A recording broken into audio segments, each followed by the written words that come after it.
National dairy development board ఇచ్చిన report మీకు తెలుసు.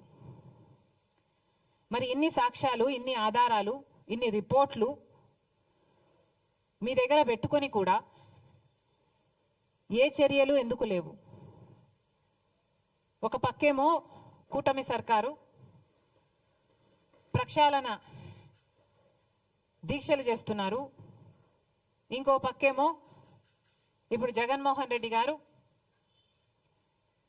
ఆయన ప్రాయశ్చిత దీక్షలట, ఈయన ప్రక్షాళన పూజలట. జగన్మోహన్ రెడ్డి గారి సర్కారు లడ్డూలలో కల్తీ నెయ్యి వాడితే కూటమి సర్కారు అదే లడ్డూలలో మత రాజకీయాలు కలుపుతుంది. ఇద్దరికి ఏమిటి తేడా? ఇంకో పక్కేమో బీజేపీకి చెందిన కేంద్ర మంత్రులే ఈ లడ్డూల వ్యవహారం మీద మాట్లాడుతూ ఇది హిందూ మతం అంతం చేయడానికి కుట్ర అని మాట్లాడుతున్నారు. ఇది హిందూ మతంపై దాడి అని మాట్లాడుతున్నారు. ఇక్కడ మన పవన్ కళ్యాణ్ గారేమో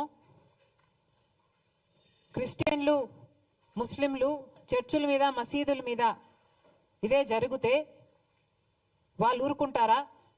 మేము ఎందుకు సహించాలి అన్నట్లు మాట్లాడుతున్నారు.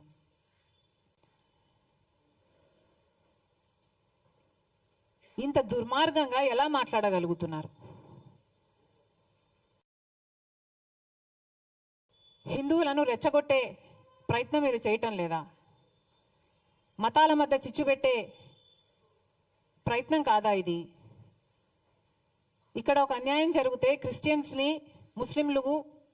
ముస్లింల గురించి మాట్లాడాల్సిన అవసరం ఏముంది? ఎప్పుడూ లేనిది మన రాష్ట్రంలో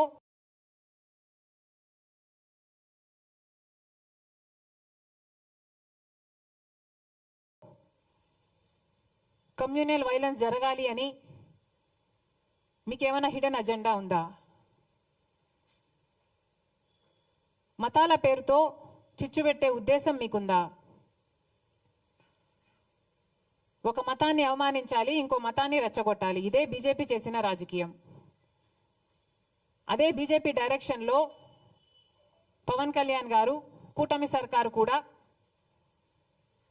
వాళ్ళ చెప్పు చేతల్లోనే వాళ్ళు చెప్పినట్టే చేస్తున్నారనడానికి ఇంతకంటే రుజువు కావాలనా?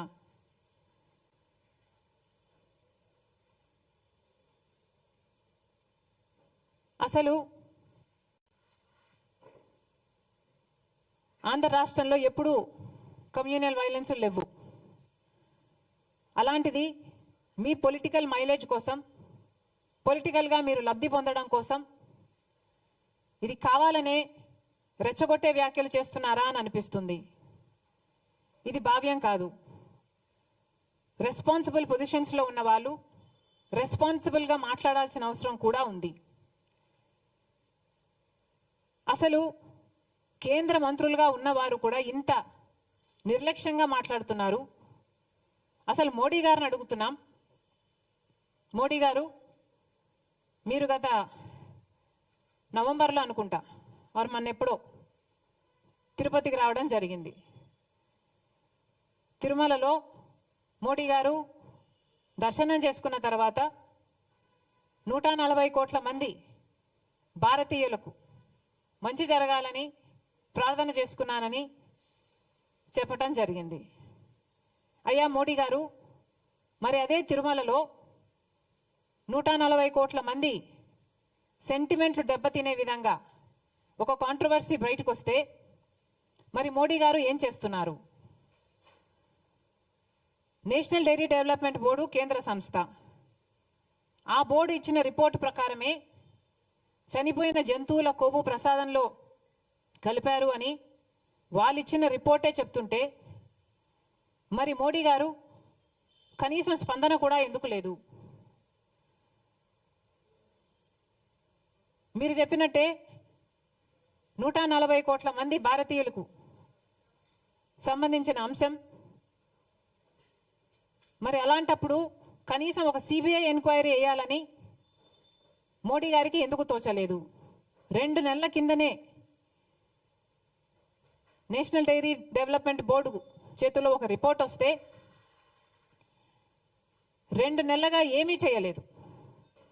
ఒక సిబిఐ ఎంక్వైరీ వేయడానికి మోడీ గారికి ఎంతసేపు పడుతుంది? మరి ఎందుకు చేయలేదు? నిజంగానే హిందూ మతం మీద కుట్రే జరుగుతుంటే మరి సిబిఐ దర్యాప్తులో అది తేలేది కదా. మరి సిబిఐ దర్యాప్తులో హిందూ మతం మీద కుట్ర జరిగితే అది దేశద్రోహం కదా. మరి అలాంటప్పుడు ఇంత సీరియస్ ఇష్యూ ఉన్నప్పుడు మోడీ గారు సిబిఐ ఎంక్వైరీ ఎందుకు వేయటం లేదు? చంద్రబాబు గారు కూడా సమాధానం చెప్పాలి. 2 నెలలుగా మీకు తెలుసు, 2 నెలలుగా ఆ రిపోర్టు మీ చేతిలో పెట్టుకొని ఏం చేస్తున్నారు? మీ 100 రోజులు పూర్తి చేసుకున్న సందర్భంలో మీరు అది బయట పెట్టారు అంటే ఏమనుకోవాలి? మీరు సూపర్ 6 అమలు చేయలేదు కాబట్టి ప్రజల దృష్టిని మళ్లించడానికే ఒక హిడెన్ అజెండాతో ఇది ఆ రోజు బయట పెట్టారని స్పష్టంగా అర్థమైపోవటం లేదా? చంద్రబాబు గారు సమాధానం చెప్పాలి. 2 నెలల కిందే మీకు తెలిస్తే మరి ప్రజలకు ఎందుకు చెప్పలేదు? ఎందుకు సిట్టు అప్పుడే ఎందుకు వేయలేదు? ఇప్పుడు చంద్రబాబు గారు సిట్టు వేస్తున్నారు.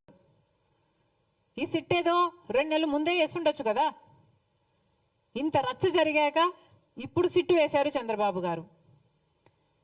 అప్పుడే సిట్టు వేసునుంటే ఇంత రచ్చ జరిగాక ఇప్పుడు సిబిఐ ఎంక్వైరీ వేస్తుండొచ్చు కదా.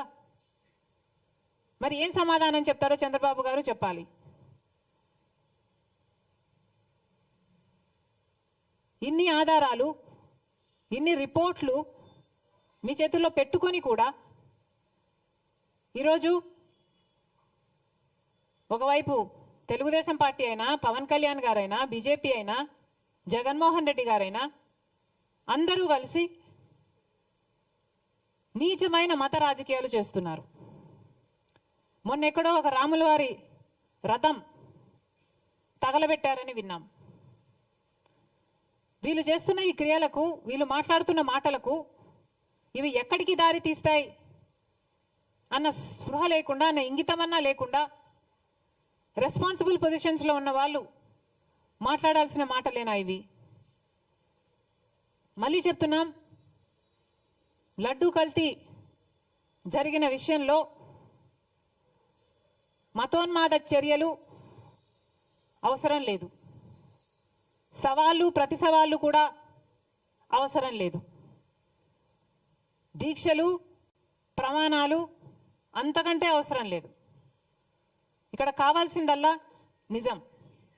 ప్రజలకు నిజం తెలియాలి.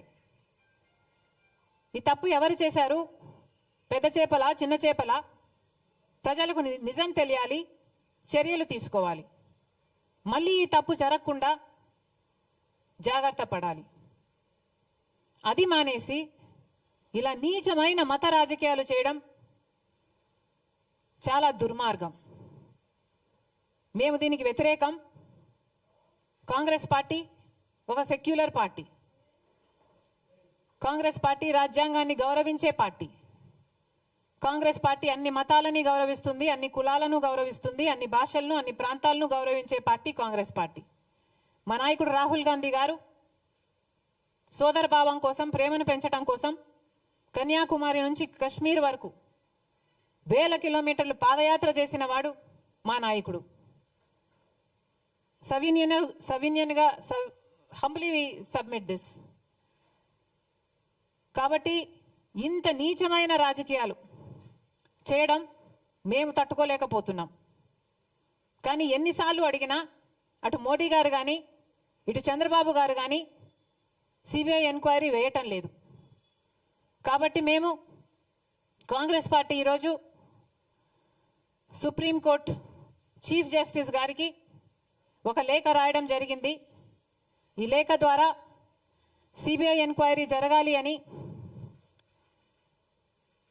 ఎందుకు జరగాలో దాని కారణాలన్నీ వివరించడం జరిగింది. సుమోటో కింద సుప్రీంకోర్టే దీన్ని టేకప్ చేసి ఇన్వెస్టిగేట్ చేయాలని కోరడం జరిగింది. ఒకవేళ సిబిఐ ఎంక్వైరీ ఏ కారణం చేతైనా వీలు కాకపోతే మన రాష్ట్రం చేస్తున్న ఈ సిట్ ఇన్వెస్టిగేషన్ను సుప్రీంకోర్టు స్వయంగా